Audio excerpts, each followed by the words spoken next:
അസ്സലാമു അലൈക്കും വറഹ്മത്തുള്ളാഹി വബറകാതുഹു. ബിസ്മില്ലാ അൽഹംദുലില്ലാ. അല്ലാഹു സുബ്ഹാനഹു വ തആലയുടെ അപാരമായ അനുഗ്രഹം കൊണ്ട് ഒരു വെള്ളിയാഴ്ച കൂടി നമുക്ക് ലഭിച്ചിരിക്കുകയാണ്. അൽഹംദുലില്ലാ. നമ്മെ സൃഷ്ടിച്ച നമ്മുടെ റബ്ബിനെ കുറിച്ച് നമ്മൾ അറിഞ്ഞുകൊണ്ടിരിക്കുകയാണല്ലേ. മറ്റാരെ കുറിച്ച് നമ്മൾ അറിയുന്നതിനേക്കാളും കൂടുതലായിട്ട് നമ്മുടെ റബ്ബിനെ കുറിച്ചാണ് നമ്മൾ അറിയേണ്ടത്. നിശ്ചയമായും അള്ളാഹു തന്നെയാണ് ഉപജീവനം നൽകുന്നവനും ശക്തനും കരുത്തനും. ഇന്നല്ലാഹ ഹുവ റസ്സാഖ്. റിസ്ഖ് അല്ലേ. അള്ളാഹു സുബ്ഹാനഹു വ തആല ഭൂമിയിൽ സൂറത്ത് ഹൂദിൽ പറയുന്നുണ്ട്, ഏതൊരു ജന്തുവും അതിന്റെ ഉപജീവനം അള്ളാഹു ബാധ്യത ഏറ്റെടുത്തതായിട്ടല്ലാതെ ഇല്ല. നേരത്തെ റഹ്മത്തിന്റെ കാര്യം റഹ്മാൻ എന്ന് പറയുമ്പോൾ ഇതേ വചനം തന്നെ പറഞ്ഞില്ലേ. അള്ളാഹു അവന്റെ സൃഷ്ടികൾക്ക് റിസ്ഖ് അവനെ ഏറ്റെടുത്തിട്ടുണ്ട്. ബുഖാരി റിപ്പോർട്ട് ചെയ്യുന്ന ഒരു ഹദീസിൽ പറയുന്നുണ്ടല്ലോ, നമ്മൾ ഓരോരുത്തരും നമ്മുടെ മാതാവിന്റെ ഗർഭാശയത്തിൽ 4 മാസം വളർച്ചയെത്തിയ സമയത്ത് നമ്മുടെ റിസ്ക്, നമ്മുടെ ഭക്ഷണം അവൻ രേഖപ്പെടുത്തിയിട്ടുണ്ട് എന്ന് പറയും. സുബ്ഹാനല്ലാഹ്.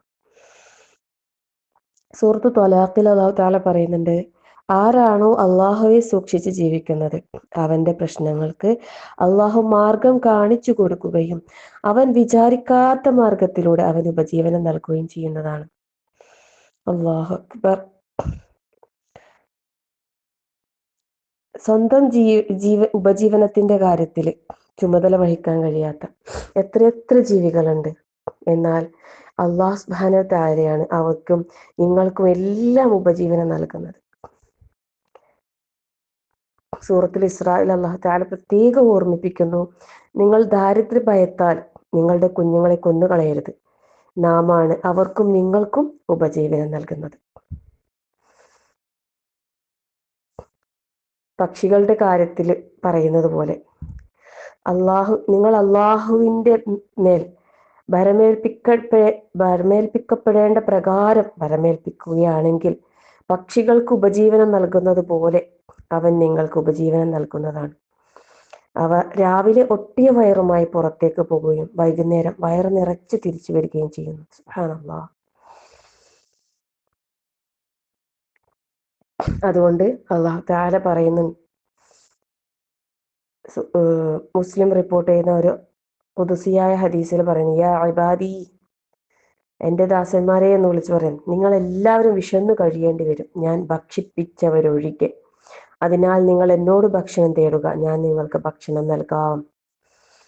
അല്ലാഹു സുബ്ഹാനഹു വ തആല കണക്കാക്കിയ ഭക്ഷണമല്ലാതെ ഒരാൾക്ക് ലഭിക്കൂല.